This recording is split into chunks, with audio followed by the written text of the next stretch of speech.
కాళ్లలో నొప్పి, నరాల వాపు వంటి లక్షణాలతో బాధపడుతున్నారా? వెరికోస్ వెయిన్స్ లో అత్యాధునిక చికిత్స ఏవిస్ వాస్కులర్ సెంటర్. నమస్తే రమగారు. నమస్తే జయ. రమగారు, ఆ మధ్య మనం నావెల్స్ చెప్పుకున్నాం కొన్ని. మళ్ళీ స్టార్ట్ చేద్దామండి. ఏం చెప్తారు?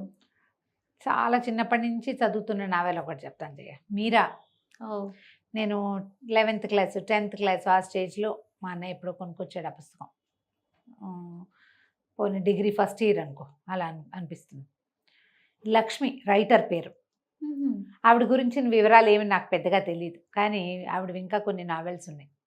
వైజయంతి ఒకటి బాగుంటుంది, తెల్ల గులాబీ ఒకటి బాగుంటుంది, ప్రేమ కిరీటం అలా ఉంటుంది పేరు, అది కూడా బాగుంటుంది.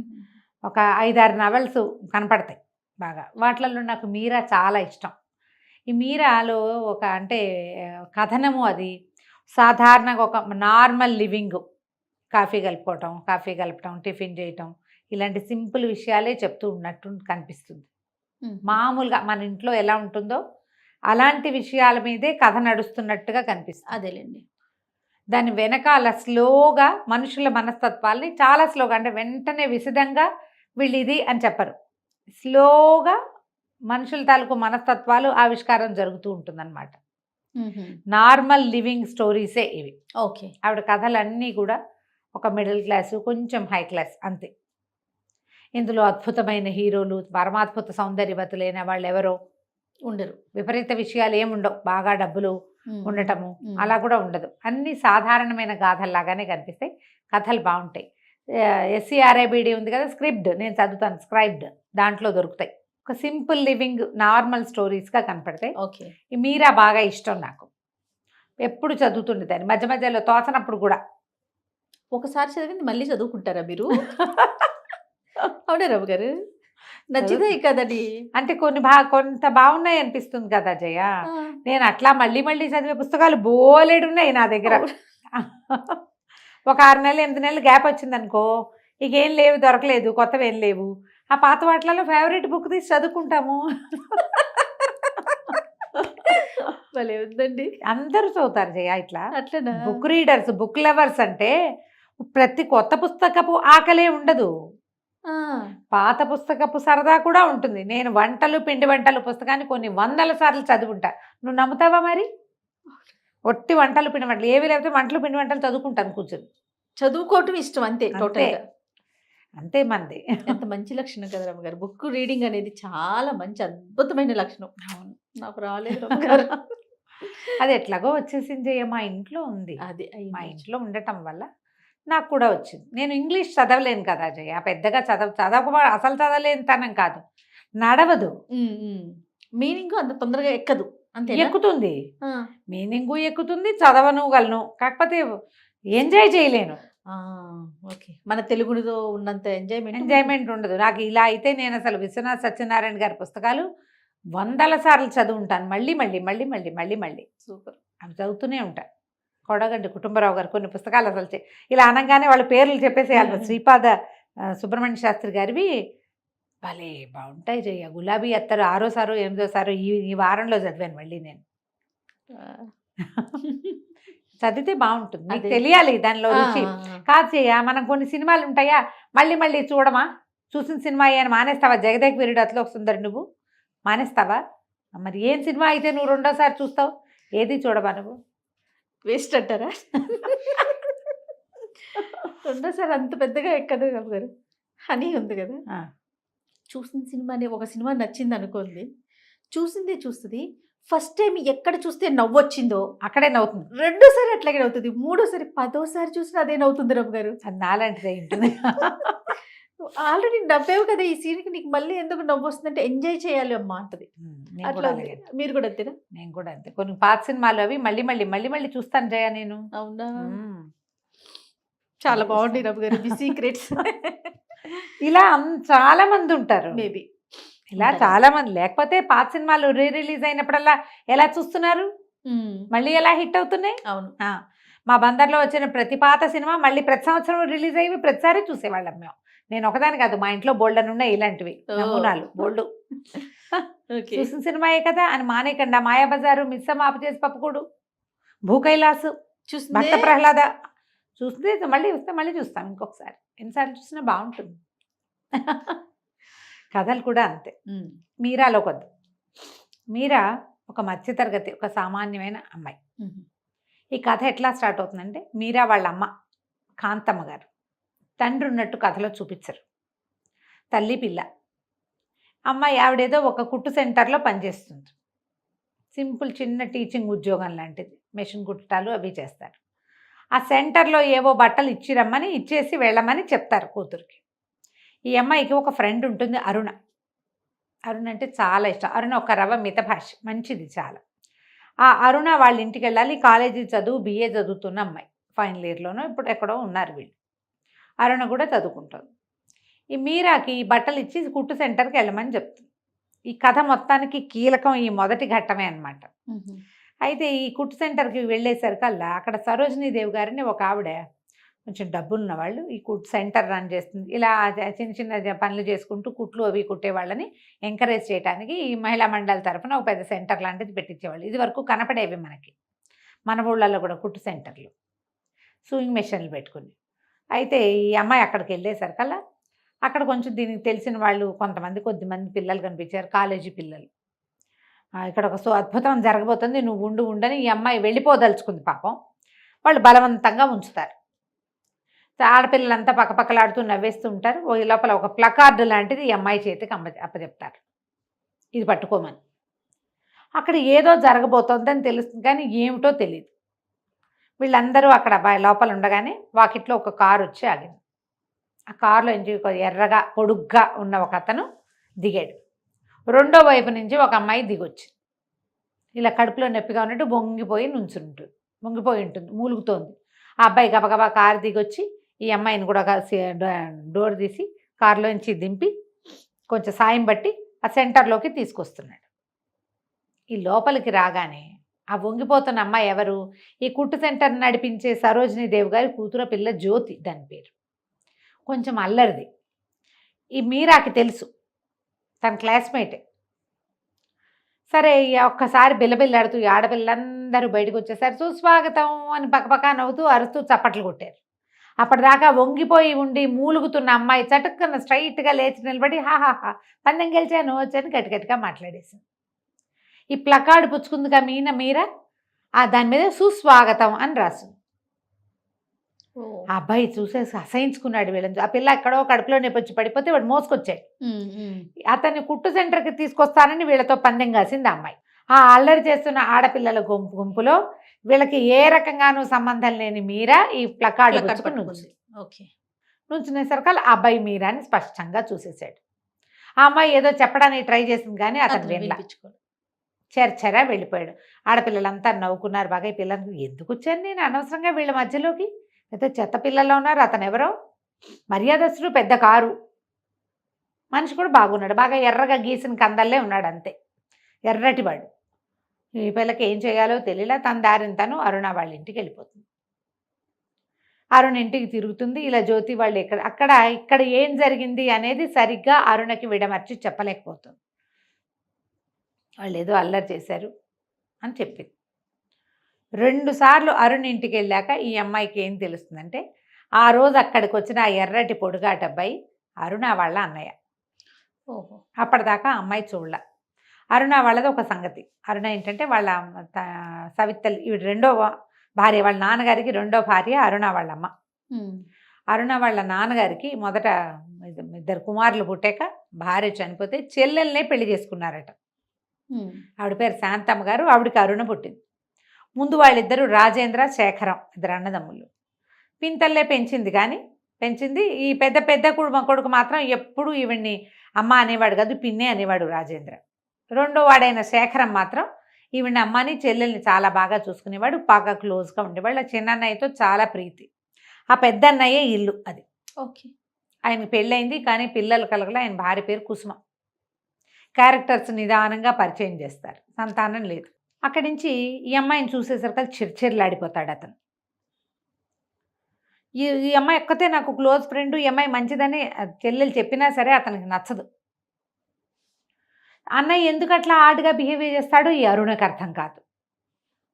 ఏం జరిగింది వీళ్ళిద్దరి మధ్య, అతను అంత విసిగిపోవడానికి కారణం ఏమిటి అనేది అరుణకి ఎప్పటికీ తెలియదు. ఈ అమ్మాయి కూడా చెప్పడానికి కొంచెం చెప్దామనుకుంటుంది. ఇతను విసుక్కున్నట్టుగా మాట్లాడేసరికి ఒళ్ళు మండుతుంది.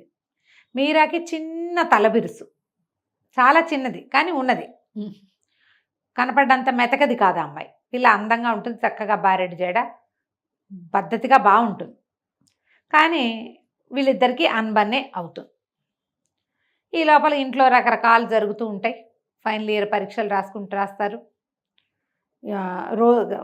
రోజులు గడుస్తూ ఉంటాయి. అతనికి అమ్మాయి వచ్చినప్పుడల్లా చెల్లెలు సంతోషంతో పొంగిపోవటము అవి అతను నచ్చుబాటుగా ఉండవు. ఈ పిల్ల మంచి పిల్ల కాదు, పిల్ల మంచి పిల్ల కాదు, ఆ జ్యోతి వాళ్ళతో తిరుగుతుంది. ఇట్లా ఆ మధ్యలో ఆ జ్యోతి కూడా వీళ్ళు, ఆ అమ్మాయికి ఏంటి, ఆ జ్యోతికి ఈ వీళ్ళు డబ్బులు ఉన్న వాళ్ళు ఈ కుర్రాడికి లైన్ వేసి ఎట్లాగైనా వీళ్ళ తన అల్లరితో వాడిని మెప్పించాలనుకుంటే ఆ అబ్బాయి అల్లరికి లొంగేవాడు కాదు. ఆ సరదాని జీర్ణించుకోవాలా, తనకు నచ్చలేదు. ఆ అమ్మాయి కూడా వస్తుంది, వాళ్ళు కలిసి వాళ్ళ ఇంటికి వెళ్తారు, రమ్మంటుంది, ఇవన్నీ జరుగుతూ ఉంటాయి. కానీ ఈ కుర్రాడికి మాత్రం ఆ అమ్మాయి మొహం గిట్టదు, శేఖరానికి మీరా మొహం గిట్టదు. రోజులు గడుస్తూ ఉంటాయి. వీళ్ళు రాజేంద్ర కుసుమ వాళ్ళ కథ నడుస్తుంది అనమాట. పిల్లలు కలగలేదు, అయితే బాగా ఆలోచించుకుని ఇద్దరు పిల్లల్ని అడాప్ట్ చేసుకుంటారు. అడాప్ట్ చేసుకోవడం మళ్ళీ ఎవరినో కాదు, అక్కయ్య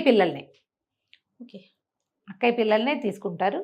చెల్లెలు కొడుకుని అక్కయ్య కూతుర్ని ఇద్దరిని ఉంచుకుని, అక్కయ్య కూతురికి తోడు కోసం అక్కయ్య కొడుకుని కూడా ఉంచుకుంటారు ఇంట్లో, పెద్దవాడిని పిల్లల్ని చూసుకోవటం కోసం.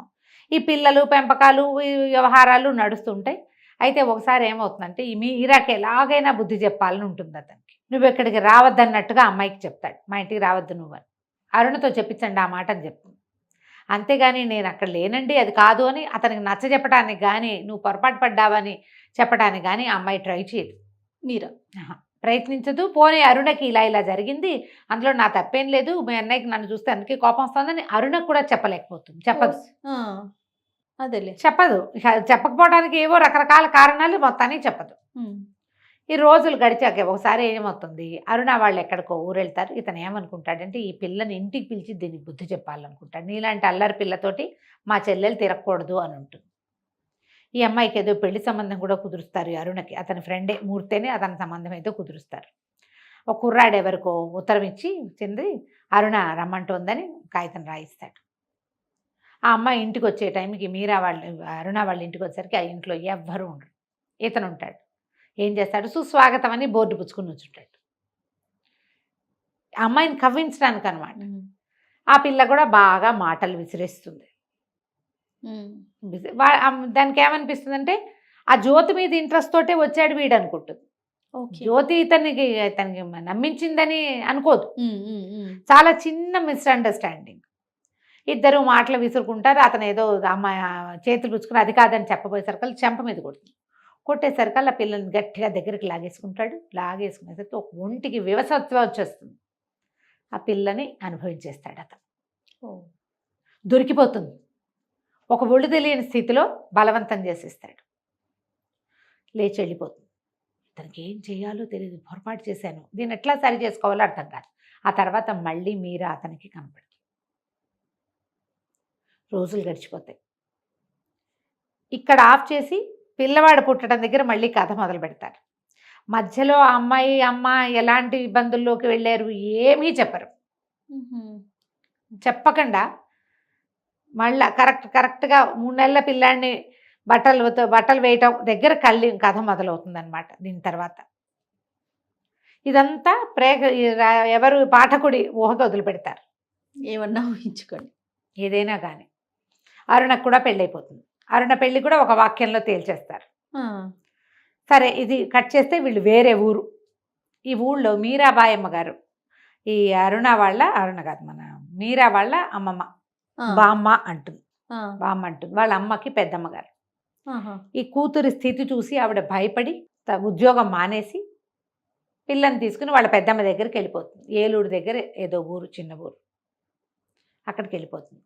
తీసుకెళ్ళిపోతే అక్కడి నుంచి ఆవిడ ఈ పిల్లకి అబార్ట్ చేయించడానికి చాలా ప్రయత్నం చేస్తారు, కానీ అమ్మాయి ఒప్పుకోదు. అమ్మాయి ఏమంటుందంటే, మా అమ్మ కూడా ఇదే పని చేసి ఉండొచ్చు కదా, ఆవిడ నమ్మి తాళి కట్టించుకుంది, నేను ఎవరిని నమ్మి ఏదీ చేయలేదు, నా జీవితానికి ఇది వచ్చేసింది, దీన్ని నేను చెడగొట్టుకోను అని చెప్పేసి పిల్లవాడిని కంటుంది. 3 నెలల చంటి పిల్లాడు. ఈ ఊళ్ళో వీళ్ళని పట్టించుకునే వాళ్ళు ఎవరు లేరు, వీళ్ళెవరికీ తెలీదు, ఏమీ లేదు. మీరాబాయి అమ్మగారు పిల్లాడిని చూసుకుంటారు. ఆవిడకి ఎవరు లేరు. ఆవిడకి ఈ కాంతమ్మతోటి ఒక దూరపు చుట్టరికం. ఇక పిల్లాడిని పెంచుకుంటారు. ఆవిడ కూతురుతో మాట్లాడడం మానేస్తుంది, ఏమీ మాట్లాడరు. మీరాతో మాట్లాడదు. ఈయన మీరాబాయి అమ్మగారి పిల్ల అమ్మమ్మ బామ్మ, తను, పిల్లవాడు, తల్లి, నలుగురు. కొద్ది రోజులు గడిస్తే వీళ్ళు ఎప్పటి నుంచో దాచిపెట్టుకునే డబ్బులు. కాకపోతే ఎంతకాలం ఈ కథ నడుస్తుంది? కొద్ది రోజులు గడిచాక ముసలావిడ కాస్త కన్ను మూస్తారు. వీళ్ళకి ఏం చేయాలో తెలీదు. ఈ అమ్మాయికి ఏదైనా ఉద్యోగం చేయాలనుంది. బయటికి వెళ్తే 100 ప్రశ్నలు వస్తాయి. ఇది ఎప్పట్లో కథ? 70sలో. ఆ కాలం వేరు. అంతేగా. ఒక పిల్లాడు, ఒక చంటి పిల్లాడు ఉన్నాడంటే తండ్రి భర్త ఏడి అని అడుగుతారు. అయితే వీళ్ళు లోకంలో ఎలాంటి చిన్న ప్రచారం చేస్తారంటే, మీరా కాకుండా ఇంకో పెద్దమ్మాయి ఉంది, ఆ అమ్మాయి చనిపోయింది, ఆ అమ్మాయి పిల్లాడు వీడు అన్న సినిమా ఇచ్చారు ఇక్కడ. దీనికేం పెద్దసేపు ఓడిసేపు చెప్పరు, ఒక వాక్యంలో చెప్పేస్తారు. పెద్దమ్మాయి చనిపోయింది, ఆ పిల్లాడిని వీళ్ళు పెంచుకుంటున్నారు. ఏదైనా ఉద్యోగం చేస్తానంటే ఎక్కడికైనా వెళ్తే ఎన్ని ప్రశ్నలు వస్తాయి, ఎన్ని వస్తాయని తల్లికి ఇష్టం లేదు. ఉన్న దాంట్లోనే బతుకుతూ ఉంటుంది. ఆ డబ్బు ఎంతకాలం వస్తుంది, ఆ బామ్మ ఇచ్చిన డబ్బు అయినా ఎన్నాళ్ళు వస్తుంది, పిల్లాడు ఎదుగుతాడు కదా అని ఈ అమ్మాయి ఉద్దేశం. నర్సుగా పనిచేసే ఒక దూరపు బంధువుల అమ్మాయి ఒక అమ్మాయి ఉంటుంది, జానకి. క్యారెక్టర్ పేరే కానీ పెద్దగా ఆవిడ మాట్లాడినవి మనకేం కనిపించదు, కానీ వస్తుంది. అయితే జానకి ఏమందంటే ఒకరోజు వచ్చి చెప్పింది, ఊళ్ళో ఒక పెద్ద ఆవిడ ఉన్నారు, పిల్లలు బయటే ఉంటారు, ఆవిడ ఒక్కరే ఉంటారు ఇంట్లో. ఆవిడ కొంచెం పై సాయం, మనిషి సాయం కావాలి. 70 రూపాయలు ఇస్తారు ఆ రోజులో. 70 రూపాయలు 70 రూపాయలు ఇస్తారు. ఆవిడ కొంచెం గుండెదడ మనిషి. వెనకాల సాయం కొద్దిగా వంట సహాయం అది చేసి పెట్టచ్చు, వంట అది చేసి పెడితే సరిపోతుంది. వాడికి వంట చేయటం, మాట సహాయం, పై పనులన్నిటికీ పని వాళ్ళు ఉన్నారు పుష్కలంగా. వాళ్ళకి డబ్బులు ఎక్కే లేదు అసలు. సహాయంగా ఒక మనిషి, కొంచెం 4 తెలిసిన వాళ్ళు ఎవరైనా ఉండాలి, అంతే. అనేసరికి మీరా బాగా ఆలోచించుకుని పదనే వస్తానంటుంది. వెళ్తే చక్కగా సన్నగా పొడుగ్గా తీగల్లే ఉన్న పిల్ల, 10th క్లాస్ చదివానని చెప్తుంది. BA చదివి ఈ పిల్ల మీరా 10th క్లాస్ BA చదివి ఈ ఊళ్ళో ఎందుకున్నావు, ఈ పనికి ఎందుకు వచ్చావని అడుగుతారు కదా. 10th క్లాస్ చదువుకున్నా, మా అమ్మకు ఒంట్లో బాగుండదు, అనారోగ్యం, అమ్మ గుండె జబ్బు మనిషి, ఎక్కువ దూరం వెళ్ళలేను, పై ఊళ్ళకి తీసుకెళ్తే కష్టం, ఈ ఊరు నీరు ఆవిడకి పడింది, ఇలా ఏవో 2 వాక్యాలు చెప్పుకుంటారు.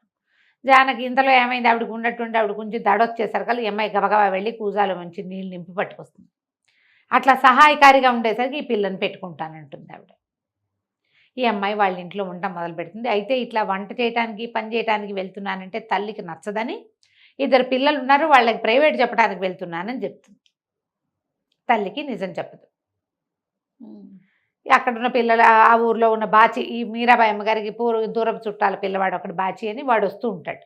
వాడికి వీళ్ళిల్లు వాకిలి తెలుసు. వాడికి కూడా చెప్తుంది, ఒరే ట్యూషన్ చెప్తానని చెప్పాలరా మా అమ్మకి, ఇది చెప్పకూడదు అని. రోజు వెళ్తూ వస్తూ ఉంటుంది. పిల్లాడిని ఇప్పుడు తల్లి, ముసలావిడ లేదు, అంతకుముందు ఆవిడ చూసేవారు, ఇప్పుడు ఆవిడ తప్పనిసరిగా తల్లే పిల్లాడిని చూసుకోవాలి. అంతేగా. వాడు చక్కటి పిల్లవాడు, చక్కగా తెల్లగా బొద్దుగా ఉన్నాడు. ఆవిడ ఎంతసేపు అనుకుంటుంది, ఏ జమీందారుల ఇంట్లోనో పుట్టాల్సిన పిల్లాడు వీడు, ఏం జరిగి ఇలా పిల్లవాడు ఇలా ఈ రకంగా అయ్యింది అనేది ఆ తల్లికి అర్థం కాదు. ఆ అమ్మాయి చెప్పదు అసలు. కొద్ది రోజులు గడిచేసరికి ఆవిడ కూతురికి, కొడుకులకి ఉత్తరాలు రాసుకుంటూ ఉంటుంది. కొన్నాళ్ళలో మా అమ్మాయి వస్తుంది పురిటికని చెప్తుంది. ఒకరోజు మా అబ్బాయి వస్తున్నాడని చెప్తుంది. ఆ అబ్బాయి వస్తాడు, కారు వాకిట్లో ఆగుతుంది. ఆ లోపలికి వచ్చిన అబ్బాయి ఎవరు? శేఖరం. ఏం చేయాలో అర్థం కాదు. వీడు ఆశ్చర్యపోతాడు, ఇతను కూడా చాలా ఆశ్చర్యపోతాడు. మాయమైపోయింది మీరా. ఆ దుస్సంఘటన తర్వాత అతను మళ్ళీ ఆ అమ్మాయిని చూడలేదు. ప్రాణాలు లేచొస్తాయి అతనికి. ఎలాగైనా ఆ అమ్మాయిని ఒప్పించి పెళ్లి చేసుకోవాలనుకుంటాడు. అసలు అతని వైపు తలకాయ కూడా తిప్పి చూడదు అమ్మాయి. ఎంత బతిమలాడినా, ఎన్ని విధాలు అడిగినా సమాధానం చెప్పదు. కట్రాట్లాగా బిగిసిపోతుంది. ఇప్పుడు రేపు పురిటికి రాబోయే కూతురు ఎవరు? అరుణే. మరి వస్తుంది కదా, అతని చెల్లెలే కదా. కొద్ది రోజులు గడిచేసరికల్లా ఆ అరుణ్ వచ్చేసరికి ఆమె చూసి ఆశ్చర్యపోతుంది. 2 నెలలతో చూసేసరికల్లా, నువ్వు ఇక్కడ ఉండటం ఏమిటి, నువ్వు ఎందుకు ఈ పని చేస్తున్నావు, నువ్వు BA చదువుకుని, ఇంత చదువుకుని అంటారు. BAని పెద్ద చదువుగా చెప్తారు ఆ 70లలో. గ్రాడ్యుయేషను చాలా పెద్ద చదువు, పెద్ద ఉద్యోగం చేసుకోవాలి. ఈ పని చేయటం ఏమిటని ఎంతో ఆశ్చర్యపోతుంది, ఏడుస్తుంది, కావలించుకొని నిన్ను 2 ఏళ్ళ అవునా? నుంచి ఏమైపోయావు నువ్వు, సంవత్సరంన్నర అయింది, నా పెళ్ళికి రాలేదు, నేను ఎక్కడున్నావో తెలియదు, ఎన్ని కబుర్లు చేసినా మీ ఇంటి సందులో ఎవ్వరూ చెప్పలేకపోయారు అని విపరీతంగా ఏడుస్తుంది. ఆ తల్లి ఆశ్చర్యపోతారు, శాంతమ్మ గారు. ఇదేమిటి లేకలేక కండానికి వచ్చిన పిల్ల ఏడుస్తూ కూర్చుంటే ఎట్లా, చాలా దిగులు పడిపోతుంది. నిన్ను ఎంత మిస్ అయ్యాను నేను, నువ్వు ఇట్లా ఎందుకు చేసావు, నాకు ఎవ్వరూ ఫ్రెండ్స్ లేరు, నాకు ఉన్నదే నువ్వు ఒకదానివి, నువ్వేమో ఇట్లా నాకు చెప్పకుండా ఓ ఉత్తరం లేదు పత్రం లేదు, ఎట్లా వెళ్ళిపోయింటే అమ్మ బామ్మకు బాగోలేదని వచ్చేసాం, వస్తే ఒక ఉత్తరం ఎందుకు రాయలేదు నువ్వు అంటుంది. అంతేగా. ఇక ఉండిపోతుంది. ఈ అరుణని వదిలిపెట్టి వెళ్ళటానికి మనస్కరించదు. మెల్లిగా రోజులు గడుస్తాయి. చివరికి కథ ఏ మలుపు తిరుగుతుందో మనం వచ్చే భాగంలో తెలుసుకుందాం. తప్పకుండా భలే ఇంట్రెస్టింగ్ ఉంది రమ్మగారు, చాలా బాగుంది. అందుకే మీరు అన్నిసార్లు చదువుంటారు. నమస్తే అండి. నమస్తే. సుమన్ టీవీలో మీ పర్సనల్ అండ్ బిజినెస్ ప్రమోషన్స్ కోసం కింది నెంబర్కి కాంటాక్ట్ చేయండి.